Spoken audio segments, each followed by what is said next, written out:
Grande Sertão, Verinas, publicada em 1956, é uma das obras mais emblemáticas do escritor brasileiro pós-modernista, João Guimarães Rosa.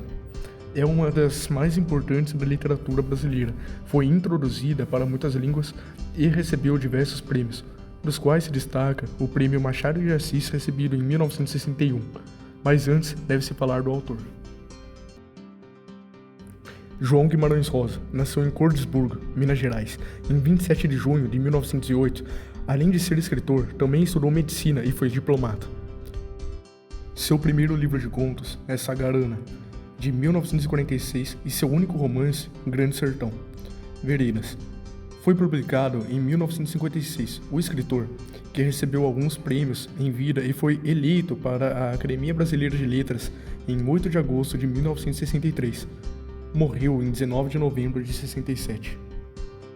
As obras de Guimarães Rosa estão inseridas na terceira geração modernista e exibem, além das particularidades estéticas do autor, as seguintes características: uso de termos arcaicos, linguagem poética, narrativas mais reflexivas e menos dinâmicas, experimentalismo, neologismo, estrutura narrativa peculiar e anticonvencional, regionalismo.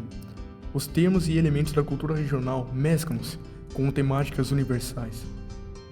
Inexistência de certezas no campo social, político, econômico e estético.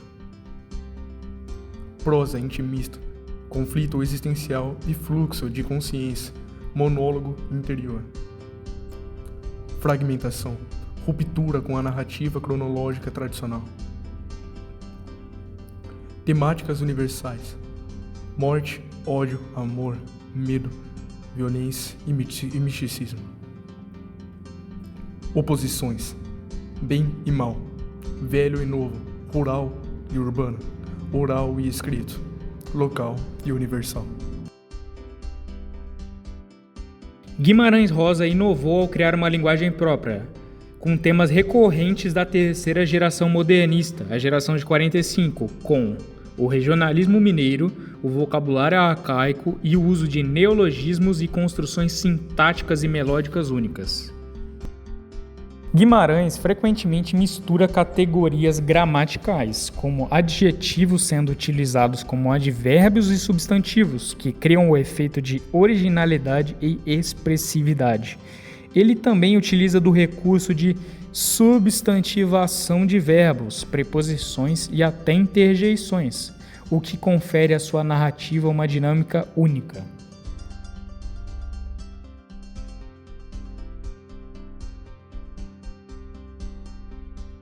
A história é marcada pela tensão entre o bem e o mal, além do dilema interno de Riobaldo, o narrador personagem que se vê dividido em suas escolhas e ações, como um personagem de Dostoiévski.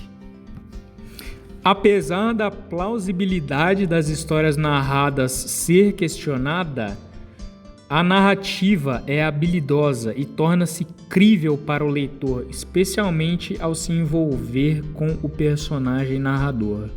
Riobaldo é descrito como alguém que, ao contar a sua história, manipula a memória e a linguagem de forma fragmentada. Sua narrativa é interrompida, hesitante e cheia de digressões.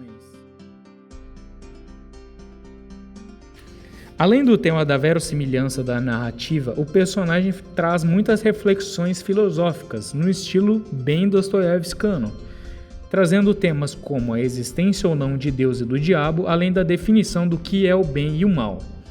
Riobaldo retrata toda a paisagem do sertão pelo qual passa, reforçando o regionalismo da obra.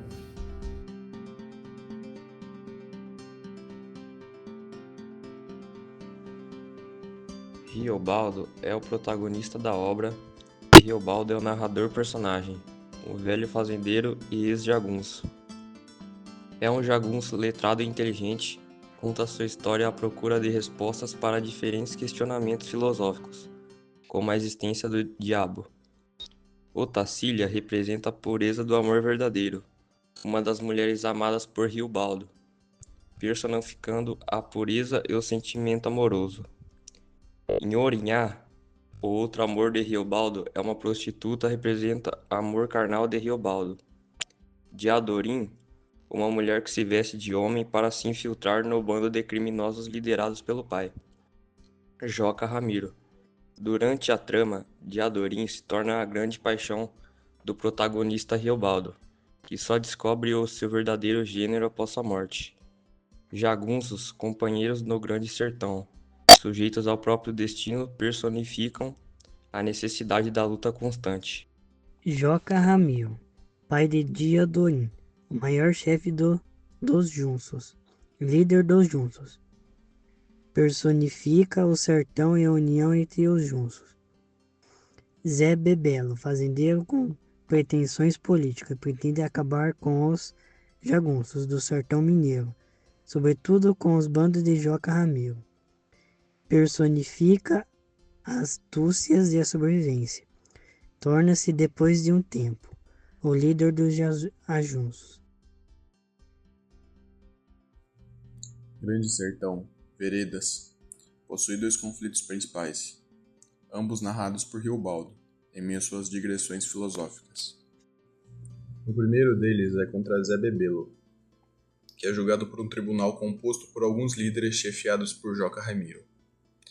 Depois de muita discordância entre eles, aqueles que estavam julgando o jagunço, Joca Ramiro sentencia à liberdade, com uma condição, de que vá para Goiás e não retorne sem que ele saiba antes.